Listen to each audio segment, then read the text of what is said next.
even before she became a published author, Anzaldua was intensely interested in the relationship between Native and Chicano identities and the concept of indigeneity more generally.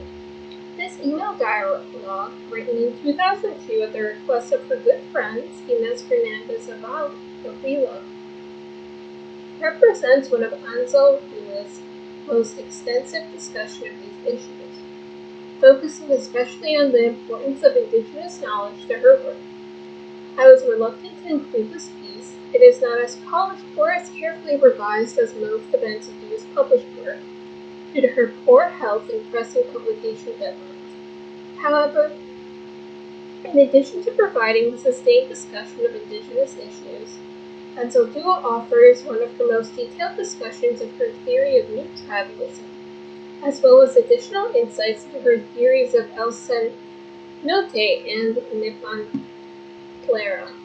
Speaking Across the Divide, it was originally published in slightly different form in the fall-winter 2003 issues of Studies in American Indian Literature. Speaking Across the Divide. 1. How did you come to an understanding of your indigenous identity? I don't call myself an Indian, but I do claim an indigenous ancestry, one of Mestizake. I first became aware of La Indianity when I was a child. When I came out of my mother's body, Mama Grande Loca told everyone that I was a pura indiga because I had dark blotches on my buttocks. Because I have a face como una pente de nopal, because I was a dark brown girl who had darker skin than my siblings and other Anzalduas. My family started calling me La Prieta, the dark one.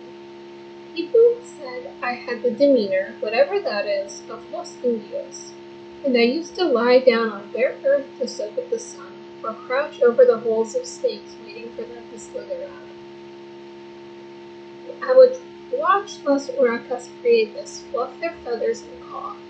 I learned that these images have power. These images allowed me an awareness of something greater, an awareness of the interconnectedness of people and nature and all things, an awareness that people were part of nature, not separate from it.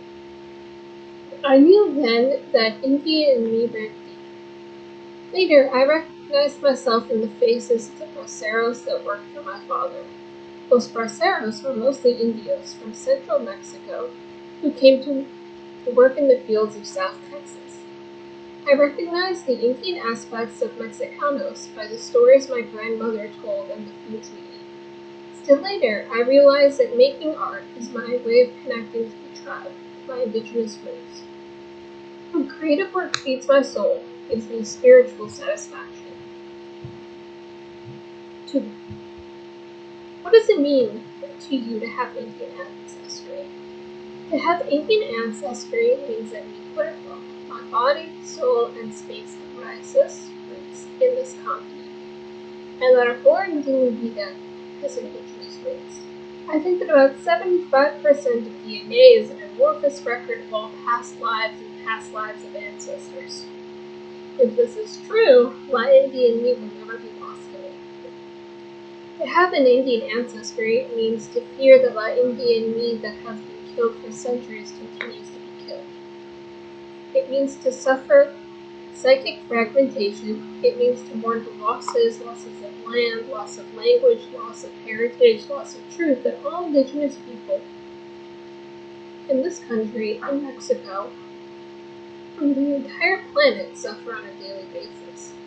La gente indigena suffer a lot that's cumulative and unrecognized by the masses in this country. A loss generations old, centuries old.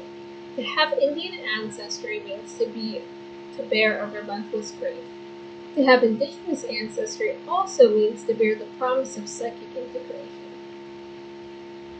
As broken and shattered people, we are driven to regather our spirits and energies, to reorganize ourselves. To have Indian ancestry is to envision a moon that is always rising, to see the sky rear up, to have entry into our new imaginings. But I think it's not enough for me to be a Chicano or Indian. It's not enough for anyone to base their identity on race, gender, class, sexuality, or any of the traditional categories. All of us have multiple identities. Besides Los Indio, mestizaje that I'm comprised of includes the biological mixtures of Basque, Spanish, Berber, Arab, and the cultural mix of various color and various white cultures.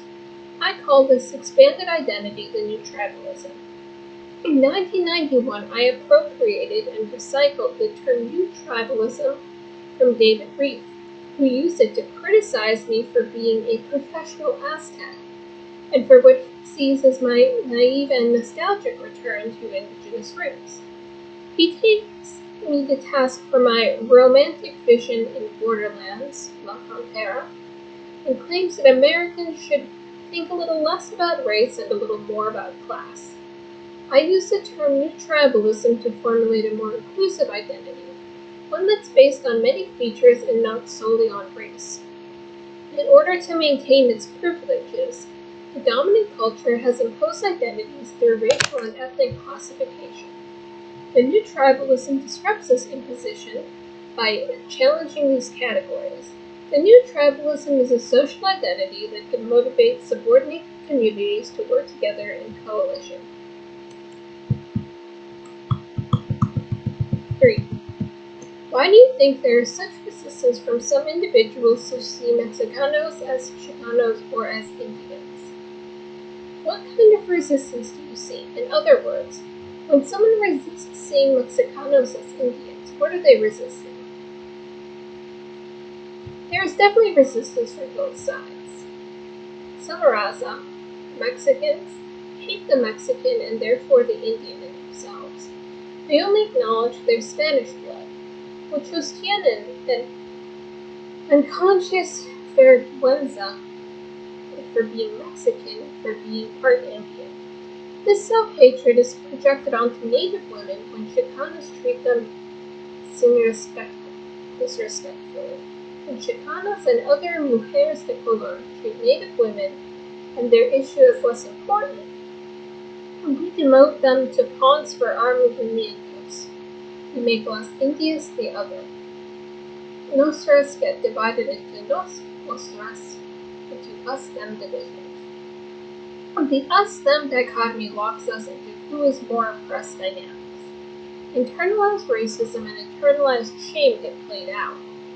We all reenact the colonialism and marginalization of the dominant culture practices on natives and people of color. There's this question of who is Indian. It would take a book to even begin dealing with this issue. Some Native Americans don't accept Chicanos as Indios. Some think of Chicanas and other women of color as appropriationists. During the Color of Violence conference in Santa Cruz organized by Andy Smith, the haka between Chicanas and Native women surfaced with a lot of finger-pointing, basing the conflict on inch for racism at the kitchen table. They saw Chicana use of the indigenous as a continuation of the use of Native spirituality and the internet appropriation of Indian symbols, rituals, vision quests, and spiritual healing practices like shamanism. Some natives put Chicanas on the side of their dominators and claim that our fantasies are similar to those of whites.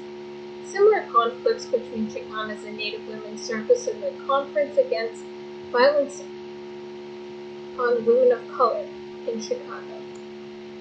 Right now, Chicanos and Native Americans in ethnic studies departments like the University of California, Berkeley, are experiencing internal rifts and have polarized into separate groups, each entrenched in their positions.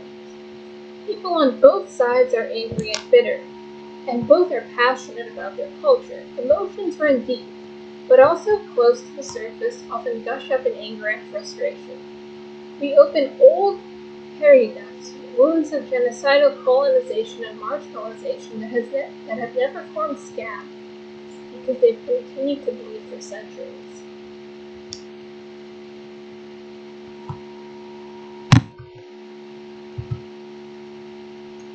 each group reinforces its borders in automatic defense mechanisms. Estos pleitos are hard to witness because both Native Americans and Chicanos share a long history of theft of entitlement. What sets off these bursts of contention are issues related to resources, teaching positions, grant distributions, and power and decision-making.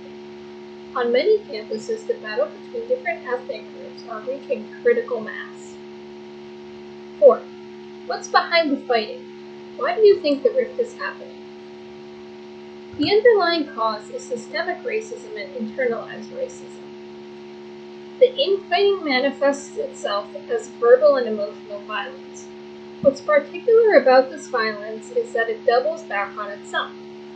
Instead of joining forces to fight imperialism, we're derailed into fighting with each other, into maneuvering for power positions. Each struggle to be heard, Chicanos want to present their side of the indigenous narrative, so we take over the table. Chicanos and other people of color further silence Native women, already rendered invisible by the dominant culture and corporate universities. Internalized racism gets gendered or sexed between Native Americans and mestizos, people who historically were the most chingadas. But the history of oppression erupts with violence towards each other. This doesn't just happen between Native women and Chicanos. It happens between other ethnic groups, between Chicanos and Asians, between Afro-Americans and other groups. Ethnic groups are thrown a few crumbs in the form of teaching positions, grants, decision-making and hiring, etc., and we fight each other for them. It's the old divide and conquer strategy. There are some instances in which the different ethnic studies programs work in solidarity with each other, particularly when they are independent of each other. Why do you think there aren't more? Why do you think there aren't more Chicanos doing Native American studies and more Native Americans doing Raza studies? One difference may be because we construct identity differently. Another reason may be because each group is defending their identities and territories against the encroachment of the other, who has legitimate right to do scholarship dealing with identity, language, and other areas pertaining to both groups. The issue of blood quantum, the measuring stick this country beats the Indians with, is one of the most explosive in the discussion of what constitutes tribal identity and indigenous legitimacy. In an earlier email, Ines mentioned the viciousness of the assault on blood. She asks, "This makes me think of the one drop of black blood that makes you African American, the 1/8 of Native American blood that makes you Indian. In the case of Chicanos, where una nueva raza of mixed blood was created when the Spanish raped Mexican Indian women, the number of drops of blood doesn't seem to matter because most of us identify as mestizos. We weren't raised on reservations, nor were we raised identifying as Indian. Some Chicanos are angry at having to state the obvious, that biologically we have Indian blood. I come from a state, Texas, that decimated every Indian group, including the Mexican indigenous. I don't look European, but I can't say I'm Indian even though I'm 3/4 Indian. But the issue is much more complex than how many drops of indigenous blood Indians and Chicanos have. I have always claimed indigenous ancestry and connections, but I've never claimed a North American Indian identity. I claim a mestizaje, mixed blood, mixed culture identity. In participating in this dialogue, I fear violating Indian cultural boundaries. I'm afraid that what I say may unwittingly contribute to the misappropriation of native cultures, that I and other Chicanas will inadvertently contribute to the cultural erasure, silencing, invisibility, racial stereotyping, and disenfranchisement of people who have real Indian bodies. I'm afraid that Chicanas may unknowingly help the dominant culture remove Indians from their specific tribal identities and histories. Tengo miedo que, in pushing for the mestizaje and tribalism. I will detribalize them. Yet, I also feel it's imperative that we participate in this dialogue no matter how risky. Chicanos are damned for ripping off native culture if they claim their Indianness, and they are damned for going over to whiteness when gringos crook their fingers and say, "Come over to our side, you too are Caucasian." At other times, whites will point their fingers and say, "You belong over there with the dirty Indians." Chicanos weren't raised on reservations, nor were we raised identifying as Indians. I grew up in a Mexican ranch community, not an Indian community. Chicanos cannot claim to be members of indigenous groups of North America unless their particular mix pertains to U.S. tribes. We can't represent Indian women, nor tell their stories. Native women and Chicanas construct their indigenismo differently. It's a question of how you identify. Some Chicanas have more Indian blood, but they might not identify with their indigeneity. Other Chicanas do not acknowledge their mixed blood unless it's culturally nourished. What's in the blood lies dormant.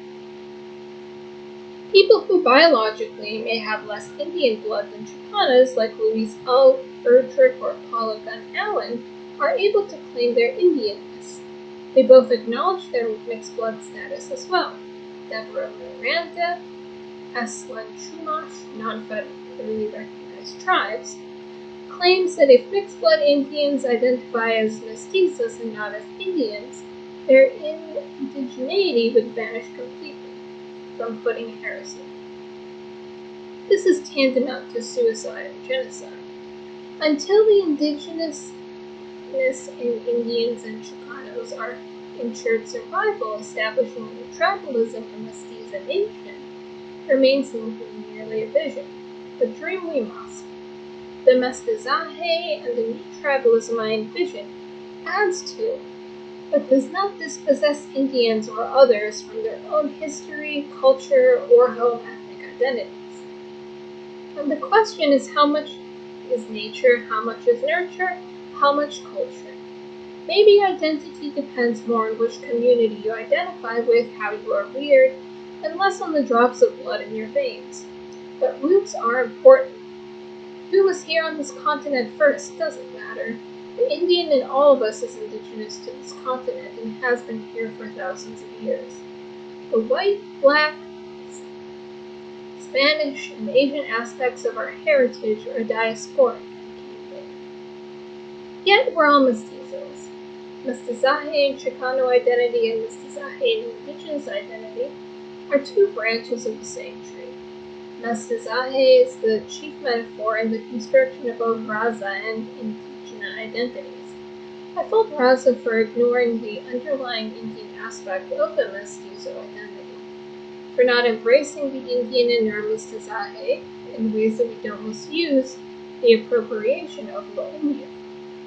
And many of us are aware that we can't continue to claim indigenous origins and ignore what's happening to indigenous in Mexico and in the United States. Though Chicanas, like Indians, emerged from a colonialist history, we can't ignore the fact that Indians are still under the imperialist thumb, still undergoing colonialism, while Chicanas and other women of color take up the cause of silenced Native women. We don't hold ourselves responsible for how we use the history of colonization of the natives. Colonization that's forced onto real bodies. We don't acknowledge or examine the human treaty in land bodies. We don't examine the land rights violations that are happening before our eyes. We shut our eyes to how natives are forced to live out past and present day violations. 6. You have been accused of appropriating indigenous identity in your work. How would you answer such objections? My own indigenous knowledge has been crucial to my work. I have used certain Mexican indigenous cultural figures and terms to formulate concepts, such as the Coyal imperative, the new tribalism, nahualismo, spiritual activism, and various other procesos de la conciencia. En this respect, sí, reescrito algunos aspectos de la mitología nahuatl. For me, and to bring up these cultural figures and terms is more of a remembrance, an uncovering, and an exploration of my own indigenous heritage. I do it with the keen awareness that we're living in Indian land. I do it knowing that Native people in this country suffer from environmental racism, incarceration, alcoholism, foster care system, no health care. I'd like to think that I do it for my own growth and healing, that I do it to promote social transformation. I try to do my remembrance, recordamiento, reflectively. I try to stick to my own indigenous antepasados and not borrow from North American Indian traditions. According to the Chicano scholar Josefina Saldaña Portillo, in Who's the Indian in Aztlan, rewriting Mestizaje Indianism Chicanismo from the Ulangadon, by focusing on Aztec female deities and incorporating them into contemporary Mestiza consciousness, I exclude and erase contemporary indigenous subjectivity and practices on both sides of the border. I appreciate her critique, but my sense is that she's misread or has not read enough of my work. I think it's important to consider the uses that appropriation serve. The process of marginalization has roots in colonialism. I hate that a lot of us Chicanos have Eurocentric assumptions about indigenous traditions. We do to Indian cultures what museums do: impose Western attitudes, categories, and terms by decontextualizing objects and symbols, by isolating them, disconnecting them from their cultural meanings or intentions, and then reclassify them within Western terms and contexts. In my own work, I've experienced both a colonialism and decolonialization, by first being marginalized and then being elevated into the mainstream. But it's an elevation that reproduces the dynamics of colonialism, since that mainstream continues to control, to give or withhold what's labeled art or theory. I'm included in the canon, in the Norton, the Heath, and other readers. As a token, I'm cited by whites, mostly for my work in Borderlands and This Bridge Called My Back. But often it's a mere referencing and not a deep exploration. I'm glad that others have borrowed and expanded on my ideas. Some things are worth borrowing. We are all on a spiritual journey and yearn for a Polaris star to guide us in search for a spiritual home. We're all looking for spiritual knowledge, for inner knowledge, the alchemist's quest for the philosopher's stone. If we don't have an inner spirituality, we try to reroute ourselves in other people's spiritual rituals and practices. And the goal of spirituality is to transform one's life. In order to achieve this goal, we borrow Native American spirituality and apply it to our situations, but we often misuse what we've borrowed by using it out of context. Chicanas are not critical enough about how we borrow from what we do. Some Indian Americans think all Chicanas plunder Native cultures as mercilessly as white. Who does the appropriating and for what purpose is it going to consider? Russell Means, former AIM, American Indian Movement leader, claims those who rip off Indian traditions culture vultures. If you appropriate indigenous knowledge, shamanic or whatever, because it's marketable and will make you tons of money and give you fame, why bother with the consequences of your borrowing? We need to scrutinize the purpose and accountability for one's borrowing.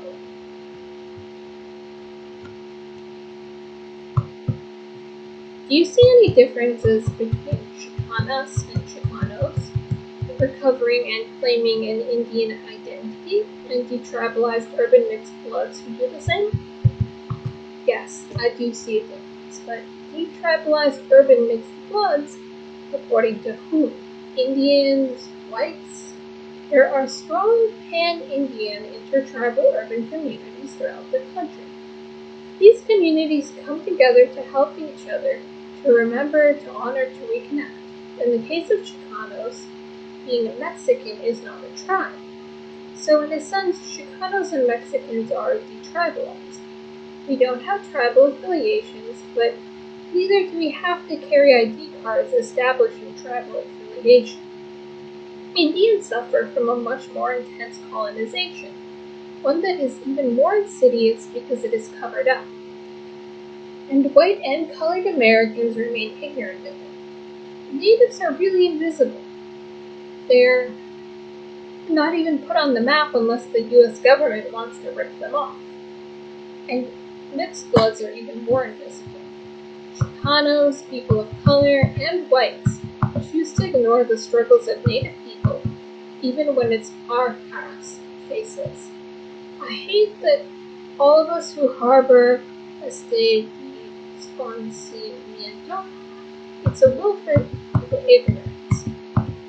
And though detribalized, urban mixed bloods and Chicanos are recovering and reclaiming, this society is killing off urban mixed bloods for cultural genocide by not allowing them equal opportunity for better jobs, schooling, and healthcare. Or as Christos Minomini puts it, the slop civilization cooks up is killing Indians. From Vanish as a toilet bowl cleanser. In this bridge we call home. 8. The focus of the special issue is indigenous intersections, American Indian and Chicano literature. Although many people might see this as redundant, what are the intersections that you see between these literatures? Alliances, literary, spiritual, or otherwise, have been created and sustained by many writers who identified as Chicano or Native American. Raza and American Indian share many cultural, creative, historical, political, economic, and spiritual concerns. Both groups are mestizos, although Native people would reject this terminology. Both lead hybrid lives. Our historical lives have intersected in numerous places. We have many issues in common, and we fight against similar oppressions. Both struggle against subordination, racism, etc. And both struggle against maternal colonialism. Temas and questions important to American Indians and Chicanas are political and historical memory, indigenous connections, health issues such as diabetes, the restoration of traditional foods and diet before the advent of fast food, and environmental racism. Raza feminism and mainstream feminism must include among their issues the erasure of cultural practices of Native people, and land rights, sovereignty, and self-determination. Less obvious areas to work on are dealing with cumulative loss and trauma, generations suffering from post-traumatic stress syndrome. And dialogue and collaboration between Native Americans and Chicanas is necessary. We need a dialogue about identity, community, culture, language, activism, representation, and continuums. We need to do collaborative work that reveals how connected our past histories and present situations are. We need to explore how our legacies of colonization and displacement have given us traumatic history, give outlets to our grieving and for what we have lost, find ways of healing our damaged psyches and the effect of on individuals by trauma inflicted upon the group. Eden Torres talks about this in her book, Chicana Without Apology, the New Chicana Cultural Studies. We need to amicably and respectfully talk about these mutual concerns. Yet, I know that collaborative political movements are difficult to carry out when two groups of people are in conflict and in disconciliation. Such work is being done by Nippon Claras. You just need more written and published accounts by the very people who are doing this kind of trabajo. How do you see the relationship of your brain with the spirit of the land, the spirit of the ancestors, and to your own spirit?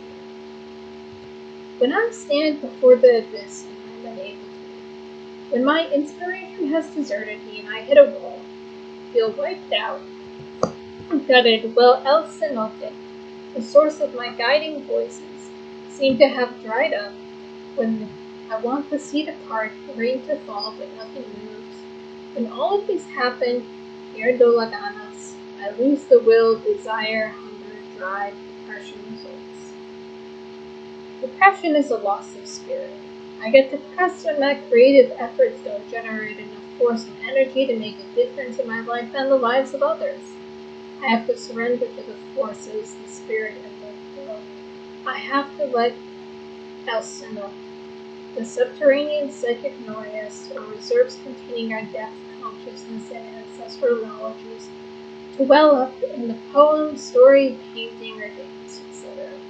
El Cenote contains knowledge that comes from the generations of ancestors that live within us and permeate every cell in our bodies. Each piece of writing I do creates or uncovers its own spirit, the spirit that manifests itself through words and images.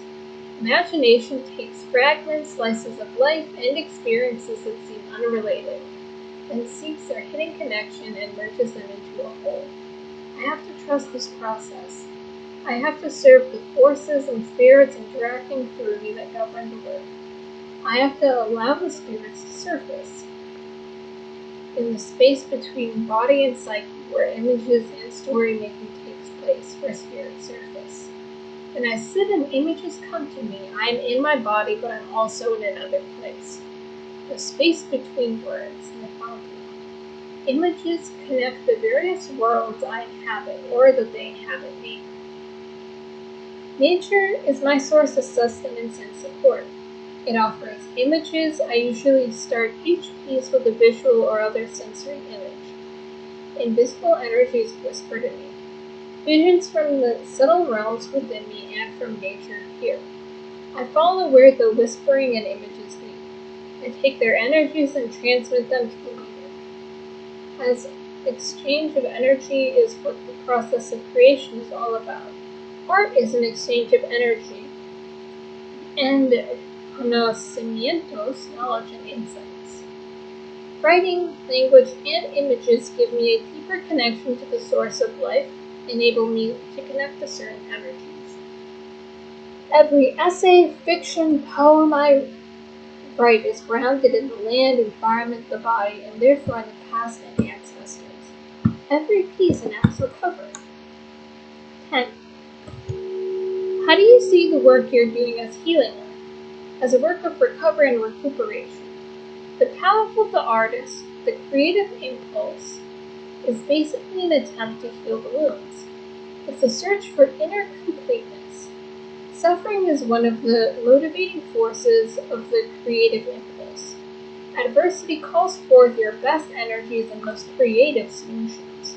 Creativity sets off an alchemical process that transforms adversity and difficulties into works of art.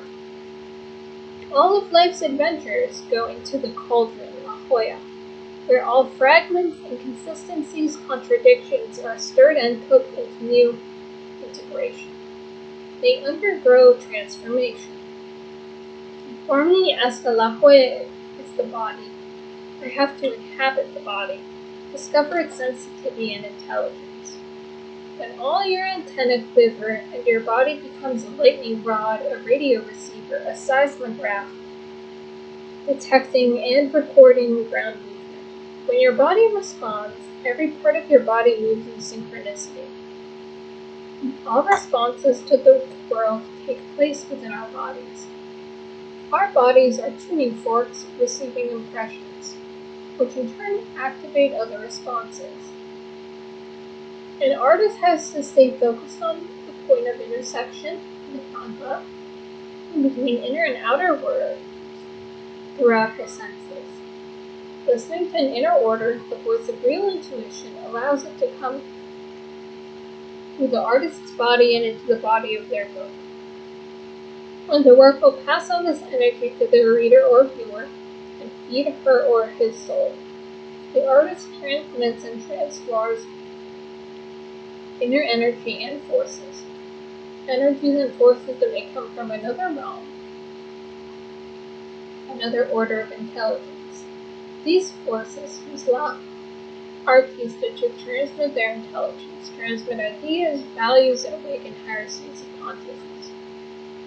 Once pensamiento, awareness is reached, you will have to act in the light of your knowledge. I call this spiritual activism.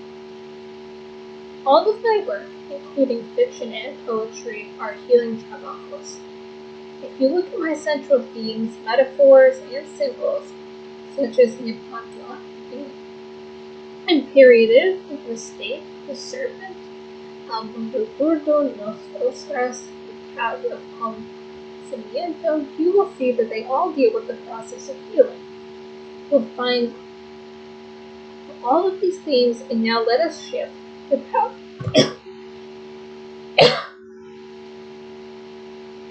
of inner work, public action, and this bridge we call home. Radical visions for transformations. 11.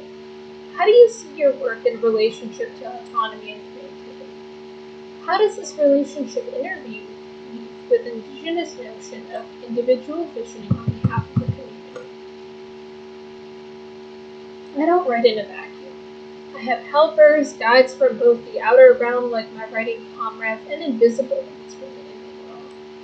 I write in community even when I solo write. Whatever I do, I have to put my trust in a deeper order, in a knowable fabric of divine and creative plan. I must trust in unseen helping guides, must surrender the mysterious forces that guide me. I rely on the part of myself that has this ability to connect with these forces, the imaginal world. I call this Daimon Nangwa. I rely on others who access as the power.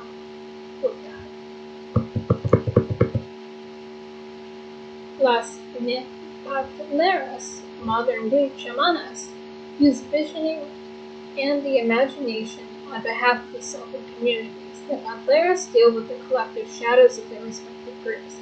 They engage in spiritual activism. We need the work of Las Nepatleras to bridge the abyss between native people and Chicanos. Nepatleras are the supreme border crossers. They act as intermediaries between culture and their various versions of reality.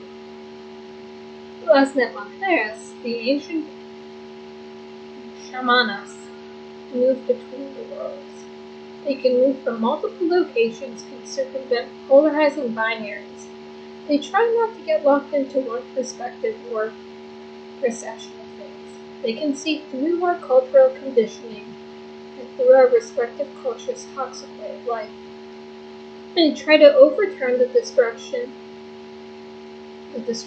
perceptions of the world that we've been taught by our various cultures. They change the stories about who we are and about our behavior. They point the stick we beat ourselves with so we realize what we're doing and we choose to throw away the stick. They possess the gift of visions. If Pantleros think in terms of the planet, not just their own racial group, the US or North America. They serve as agents of awakening, inspire and challenge others to deeper awareness, greater conocimiento. They serve as reminders of each other's search for wholeness of being. And the Pantleros recognize that the heart of the continent is indigenous, that the heart of the planet is indigenous. I know that El Arbor de la Vida, the hearts of all people, has indigenous roots, but I also know that the past cannot be captured, but it must be remembered. Yet there is a cultural and linguistic revitalization movement going on, with strong intertribal exchanges and negotiations. Planetarily, indigenous movements have multiplied and a new tribalism is emerging. Even though it may be the hardest thing we ever do, we have to come together, work with each other, learn about each other, and listen to each other, value each other.